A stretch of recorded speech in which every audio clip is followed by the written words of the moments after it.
rush? Well, to Sydney now, and a boy is in a critical condition this morning after being mauled by a shark at a popular beach in Sydney's eastern suburbs yesterday afternoon. Let's go to Shark Beach. That's where Crystal Wu is. Crystal, what do we know about his injuries?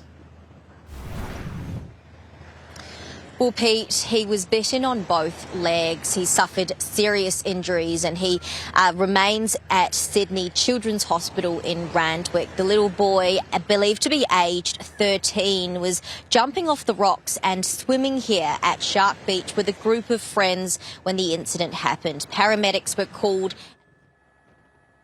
All right, Crystal, just wait there. I'm really sorry, but we'll come back to you. This is happening live now from the authorities. This is an update on that shark attack. Let's listen in. Police officers on board to an incident reporting a young boy being taken by a shark.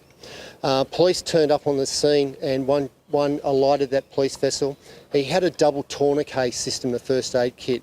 He saw the boy bleeding from the lower limbs and applied 2 tourniquets, not one, two different limbs to stem the bleeding. That young boy on the rock shelf was unconscious at the time. He had been bitten by a large shark. And what I can say, the actions of his mates who have gone into the water to pull him out have been nothing but brave. A gallant recovery from his mates there on the rock platform at Vaucluse Point. Eastern Suburbs Police responded as well, and they met the water police on that rock face. It was an isolated part of the Sydney Harbour foreshore there. They applied first aid, the tourniquets were applied, they stemmed the bleeding.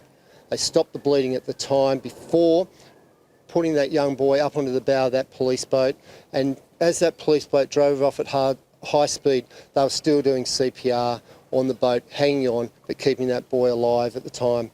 That boat had a high-speed run across Rose Bay into Rose Bay Wharf, where there was an awaiting ambulance and paramedic team there for him. He was extracted from the police vessel straight into the care of New South Wales Ambulance, and they began their amazing work that they do in looking after people day in and day out. Now, all I can say, the actions between police, Eastern Suburbs Police, even the PAWS team were there doing CPR at the time, were extraordinary. It was a textbook recovery to give this boy a fighting chance for survival. He's in for the fight of his life now, and the actions of emergency services yesterday gave him that chance. It was a horrendous scene at the time when police attended. We believe it was something like a bull shark that attacked the lower limbs of that boy yesterday. The harbour, as you know and you can see, is brackish. It's full of fresh water at the moment for the amount of rain we've had over the weekend. A lot of rainfall and a lot of fresh water. At the time yesterday, the boys were jumping off a 6-metre rock that's popular in the Vaucluse area into that brackish water. And we believe the combination of the brackish water, the fresh water, the actions of the splashing may have made that perfect storm environment for that shark attack yesterday. But thankfully, what I can say, that boy is fighting for his life now. He's surrounded by his family and friends. He's in intensive care unit at Randwick Children's Hospital. And our thoughts and prayers go out to him and his family right now. Thank you. Any questions, or would you like to do New South Wales Ambulance? Yeah. Just continuing on from what Superintendent McNulty said, the ambulance response to the incident, we met the police boat at Rose Bay Wharf. On scene was an intensive care paramedic unit, an inspector, the motorcycle rapid response unit, a road medical team, and also the care flight helicopter as well. They've taken over the care. The tourniquets were definitely a life-saving intervention.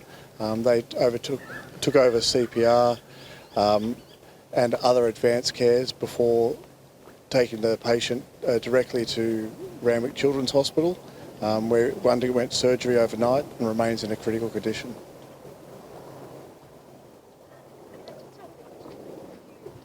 Do you know how it was that those kids got through that popular rock? Did they walk through that water? Were they Look, that footpath is part of the National Park foreshore through there. It's called the Hermitage Trail.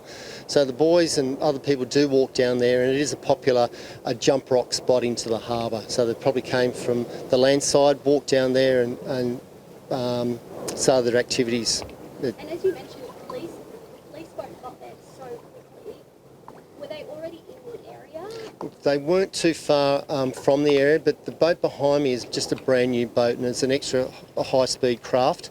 And the speed of that boat getting to the location, getting the boy onto the bow of the boat, the medical of every second counted.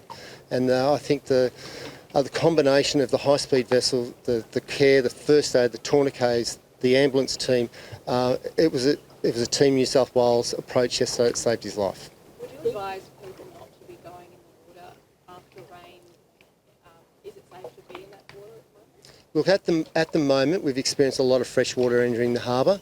You can't see the bottom of it. It's brackish water, so I would recommend that not swimming in the harbour or our other river systems across New South Wales at this time. We do have surf warnings out there as well, so it's not a good time to swim.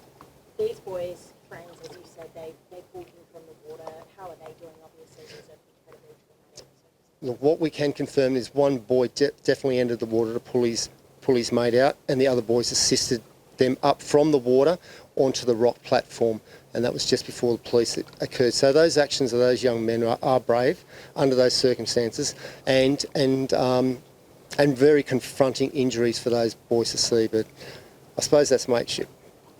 Do you Are they expect all to be around? employed? Are they all around the same age? The friends as well? Yeah, 3 teenagers, young teenagers. Do you expect to be able to identify the shark and exactly what shark it was or target? Look, we're working with the Department of Primary Industries Fisheries today, looking at what type of sharks are in that area. But you say large. Do we know large? How large? Look, I could only speculate, so I'll wait for the experts to give us that advice of what type of shark it is, and particularly via the bite mark. But it's too early to say. We don't want to hinder the recovery of that young boy to make our inquiries at this time. I suppose that's mateship, is what the police officer said, and it sure is. 2 young teenagers jumping in the water to help their mate, a 13-year-old who was attacked, likely by a bull shark. And as the police officer just said, and it's something for folks to be wary of following storms, and there were those big storms on Sunday night and even on Saturday night and Sunday morning. You know, that heavy rain, that can churn things up. And coupled with the splashing can attract the sharks, and that's exactly what it appears to have happened here. But our thoughts are with that young boy as he continues his recovery in a Sydney hospital this morning, and we do wish him well.